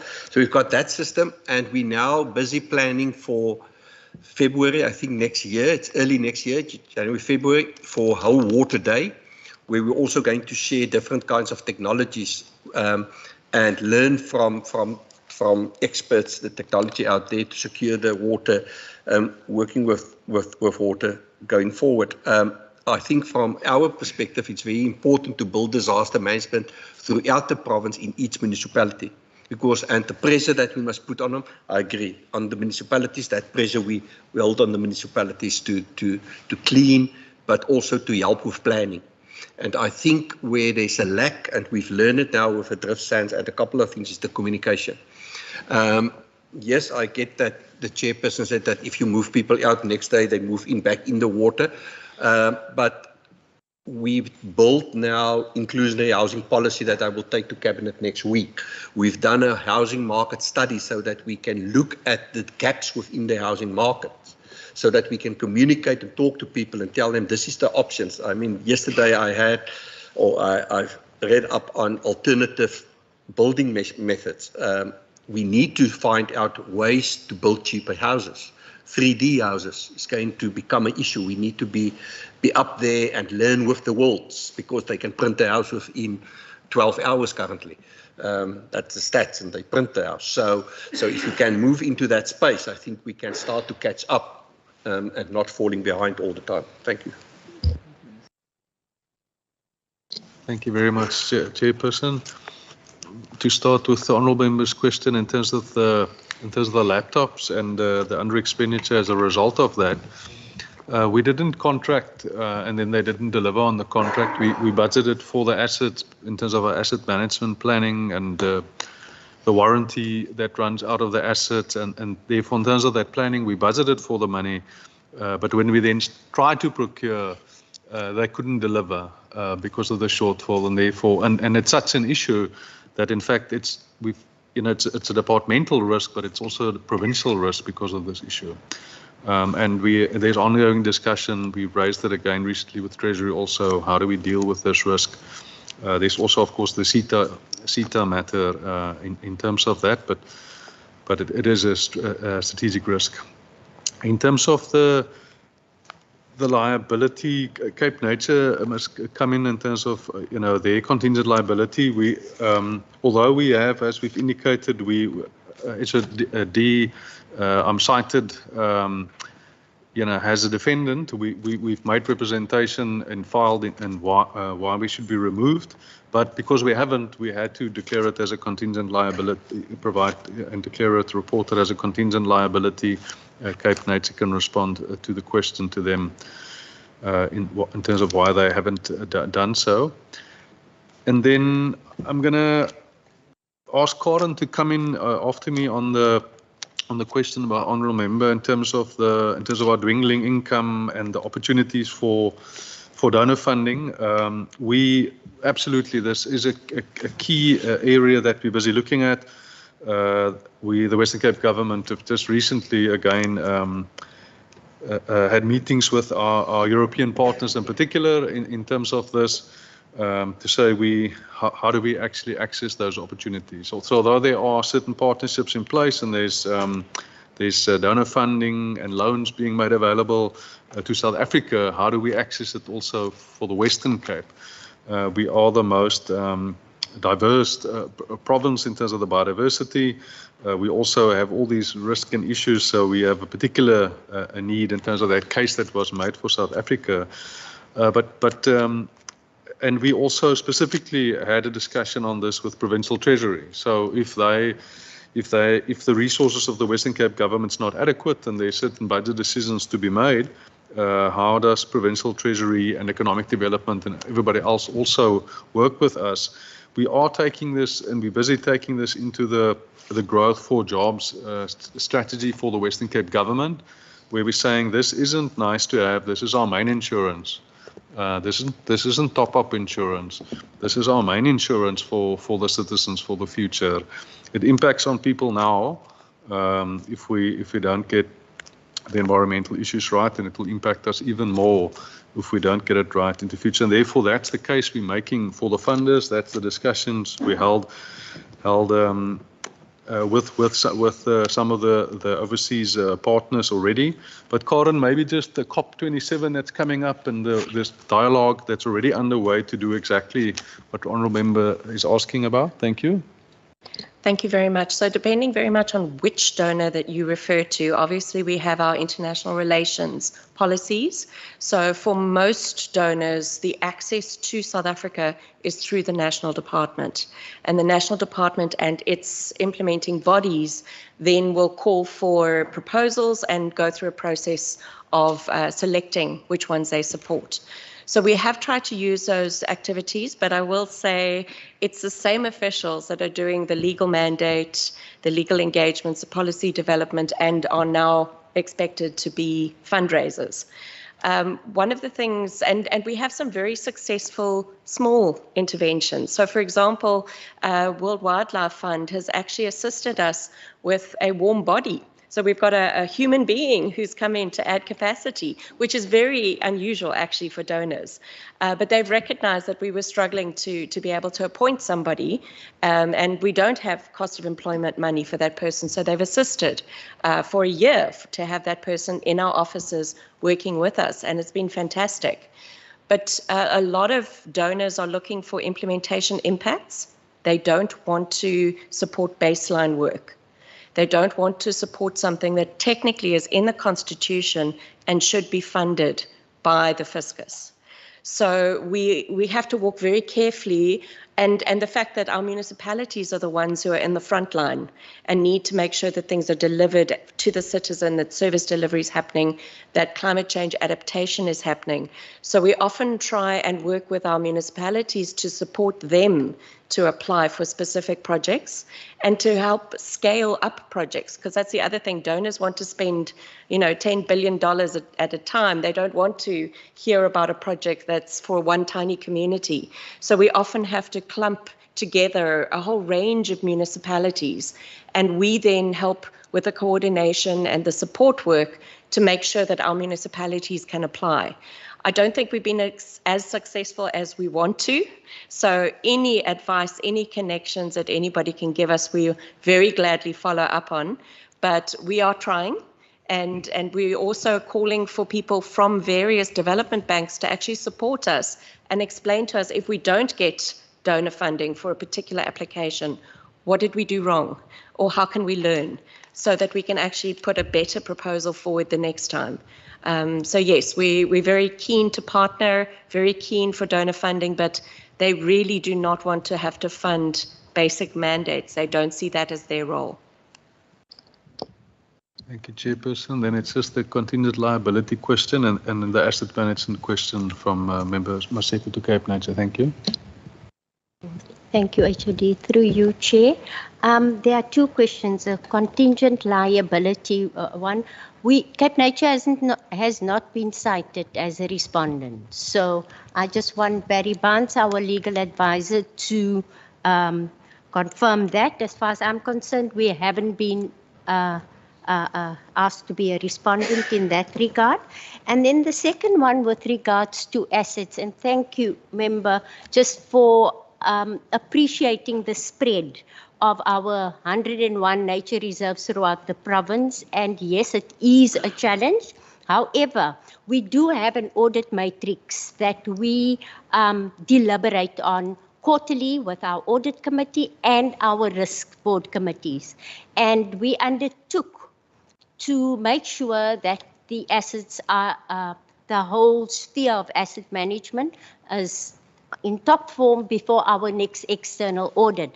But our CFO will just share briefly what the plan is, because we have devised a plan that we are currently implemented. So over to Barry and to the CFO in that order. Thank you, Chair. Thank you.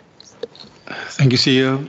Through you, ma'am, to the Chair. Just on the contingent liability, I can just confirm that we have not received any summons or Section 3 notice in that regard. So we cannot include a contingent liability in the annual report if we haven't received Section 3 or a summons where we cited as the respondent. So just in short, thank you. Thank you, members. I think with regards to the assets, I think from the just to go a bit detail in terms of that, the actual assessment for the compliance with GRAP 17 is not a complex exercise. That's a simple calculation where you look at the assets. The challenge comes in terms of verifying that the assets are still in use and they're still usable, and that the value of that asset is what you want to state that the asset is. So, for example, if you have a chair that's 10 years old, so technically from a GRAP perspective, you're still using the chair, so you must still have it in your asset register at a higher value that you're using it. But if it's a chair that has a broken leg, or it's a chair that's 10 years old and it's peeling and tearing, is it really worth the 50 Rand that the GRAP is telling you that it should be, that you should include it in? So that's where the technicalities come in, and that's something which our team is currently on the process of visiting every reserve to catalog, track and monitor, not just those assets, but all assets to ensure. So it's a process which, because of COVID and the lockdowns, couldn't go on as it would have been done in the past before COVID. But now that we do have full access, and it is a situation with regards to resource planning, we had to bring in additional staff, additional interns and training and trainees, but it does take time for the staff to physically visit every reserve, locate assets, identify where the assets are, what is the condition of that asset, and then look at it. So we are on track in terms of that plan, and we plan to finish within the financial year, so we don't need any extensions, etc. Yeah. Yeah. Yeah. It's not necessarily, just to go a bit more technical, is that we already have the value in terms of what we paid for it. What the GRAP standard is telling you is that if you paid 100 Rand for the asset and you're using it over 10 years, you will expense 10 Rand every year. But if at the end of year 10, you now have it at 0 or 1 Rand and you're still using it, you must add 5 Rand or 10 Rand back onto that value, depending on how long you think you may use it. The general practice that we will not want to use an asset beyond that, because if you have a laptop that's 6 years old, you don't want to be continuously using it. So you generally have asset plans in place to replace those assets, but obviously budget reductions, conditions, sometimes because of the location of assets, an asset is supposed to have been disposed and sold, but staff, they haven't received the new asset yet, or there's no budget to buy the new asset, so they still use it. So those anomalies are something that we have to go through. It's a technical debate which we've had in the past with the auditors around it. So it is something that, in my mind, the value for money of whether you do such assessments in the grand scheme of things, if you have funds available for service delivery versus for technical compliance to GRAP standards, that's a different debate for a different day. I see Honorable Kago's got a follow-up. Yes, it's a follow-up, Chair. I don't think I was answered by the department. Which one? The last question I asked, they are the fires versus the disaster. No, the one of them being respondents on the and they on the court case. On the court case, also, if it's not their responsibility to should have prevented it in the first place. Apologies, Honourable Member. As per our representations that we made to the court, that reasoning of why we should be removed as a sided defendant said no, in that case, we don't have responsibility in terms of that particular case. Of course, we have general responsibility in terms of the environment, but we're not responsible for everything. There are specific national departments that regulate that. Those departments are cited. They're having to serve their own papers there. We're assisting the court there by having filed that papers. So no, we're not responsible for in terms of what happened in that case. And that's why we're saying we had to report it here because it's not settled. But as per our representations now. Yeah. No, this case, Minister and HOD, it's something that we have been listening to since we started. Basically, almost every department, it's getting, they give us report that they are cited on this. And I think it's more people really trying to take chances, you know, because it's something that is to do with agriculture. Then the person think I can make money even if I pull this one and I pull this one. But maybe I don't know how we can resolve it also as a committee to see if they can be not just we get a lawyer. Our lawyer must just say once and for all, whoever is dealing with it, look, these departments are not part of this. This is the department, and then we are going to deal with you and finish you up, and then, you know, yeah. I'm saying that now you are giving us responsibility. It's a 50 years notice of the drift sand for people to know. Now is the lawyer to say because, that. since we started, we've been asking departments, because all the departments, they are kind of deny, say, no, we are wrongly cited, but at some point then maybe as a committee we'll deal with that on our resolution. If there are no further questions from members, Minister, is there anything you want to say, or HOD, or CEO and Chairperson? Chair, just to thank you and the Standing Committee. We respect your oversight role. We want to thank you for the spirit in which it happened. It's always good. We understand that you've got your responsibility, but it's also how we interact with one another that's very important. So thank you for that. And we will keep on doing and trying to do better even next year. Thank you. Thank you. Thank you, Chairperson. Likewise, thank you to the committee. Thank you to the honourable members for the questions. Thank you to the Minister, and thank you to my own team and to the Cape Nature. Thank you. Chairperson. Honourable Chair, thank you very much for the questions and for the interrogation from the committee. I think it does make us think about how we do things, and so I think these sessions are important, and I appreciate the attention to detail. Thank you.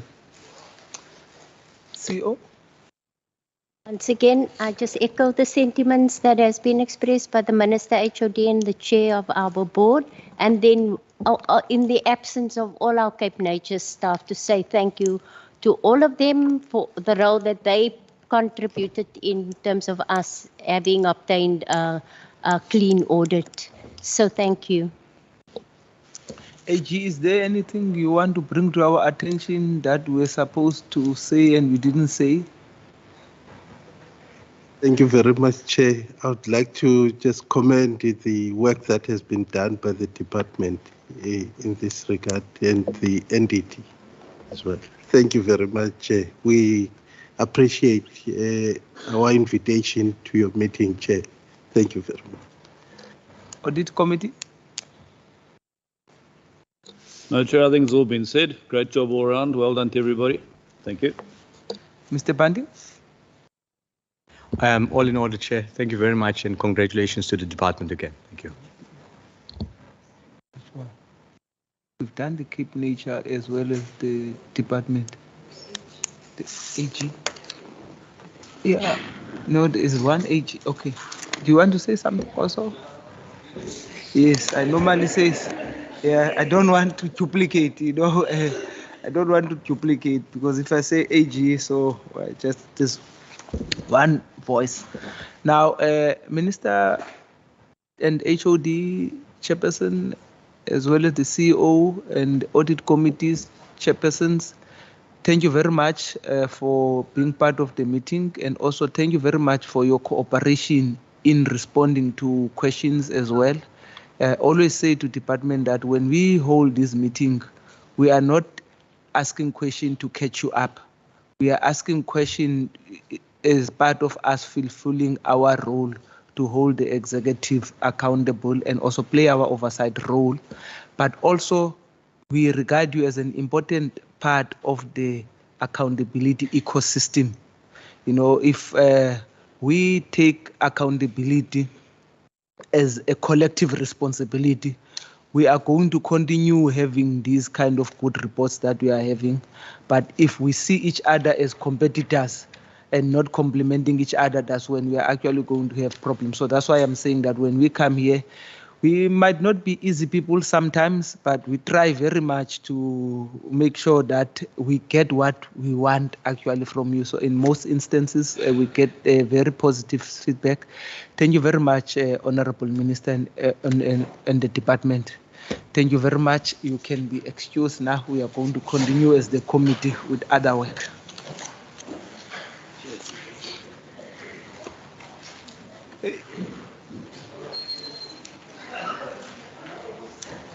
Water. Can I get water? They will never. It's such a big delegation. The water.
It will be halfway, Yeah. more than halfway to George, so be careful. Yeah, now, honorable members, we finished having discussion and interacting with the department. Are there any resolutions that you'd like to propose? Honorable Maseko, Honorable Chair, I would propose that we congratulate the department and the Cape Nature for receiving the clean audit for I think it's more than 5 years, if it's not 5 years. And that will be all from me. I don't have any other resolution. That's standard, no? Besides the one that we mentioned, or that chair mentioned, of the issue of those families that are staying inside the dam. Trifsen, you mean? Okay. Honorable Kego, Trifsen. I know with Trifsen we're fine. You already resolved on Trifsen, and I think that resolution of yours seeking that clarity in terms of report, I think it's fine. Mine is on there is a plan that Cape Nature said they have in terms of their economic boosting arrangement. They refer to it as what? But I just want to check now. They say, okay, the financial sustainability. They said they've got such a plan. Financial? The financial sustainability of the entity. Oh. Yes. And then such a plan promises to be very good if we can be able to have access to it and also be able now going forward to monitor them if they are implementing such a plan. I'm not sure if maybe we won't be overstepping the responsibility of the standing committee by so doing. But such a plan is really whether through standing committee or through us. But if we can get Honorable Van Versteden, what's your reaction? I think we can refer it to the standing committee for their attention. But may I also ask that we express our concern about the increased responsibility on the Department of Environmental Affairs and Development Planning, as well as on Cape Nature, for the various issues for which they are being kept responsible, such as climate change, such as protecting the integrity of our nature reserves against invasion of be it alien plants, but also of people, etc.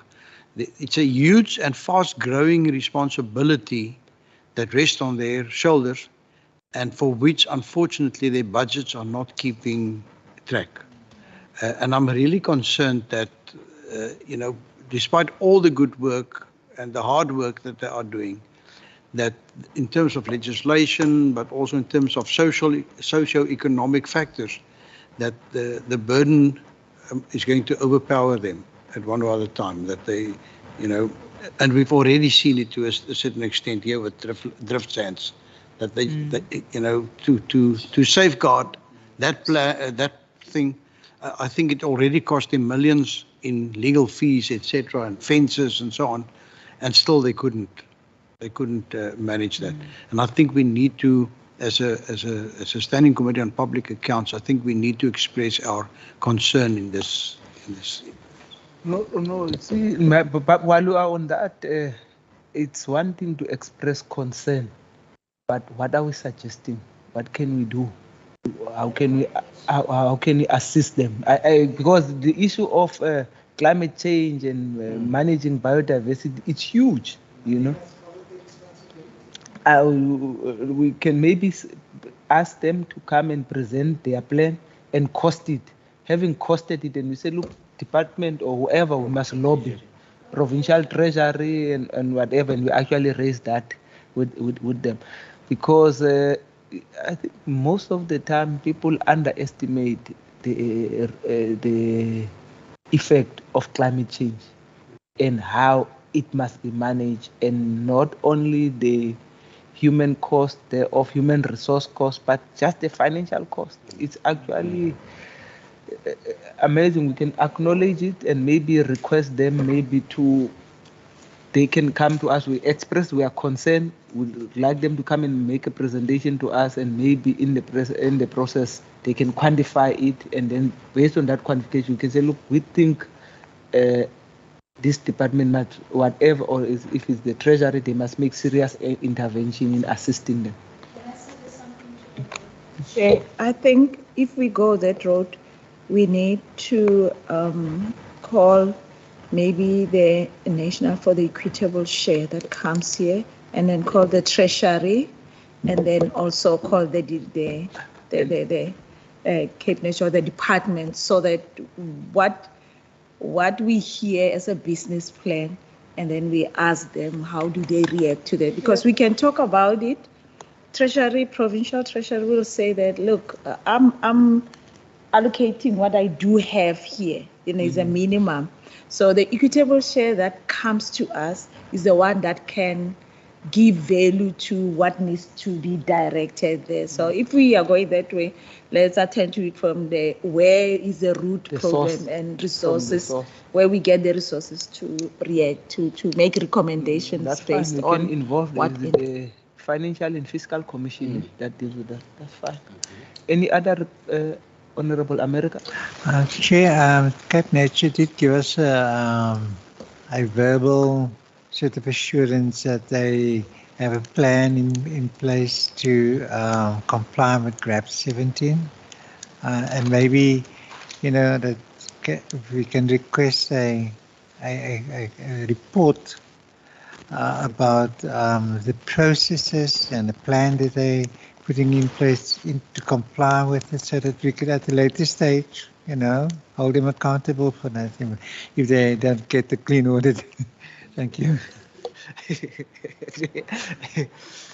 No, then, honorable members, if there is no further addition on that, let me again make use of the opportunity to thank you for your diligence and your resilience throughout the week, in particular your consistent resilience and diligence since the week has started, and now we are, of course, the end of the week. Thank you very much for always being in attendance and actually participating actively in the meeting. The meeting is closed. Thank you. Thank you, Chair. Have a lovely weekend. On Tuesday. On Tuesday, we should have been in the, there's something there. So that you don't do wasteful. We should have been in Botswana, ne? We should have been leaving today for Botswana.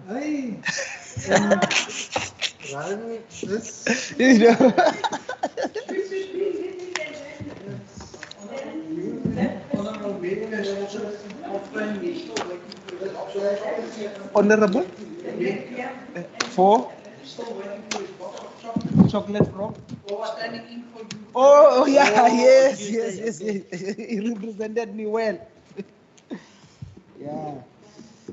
At least we are at the end now.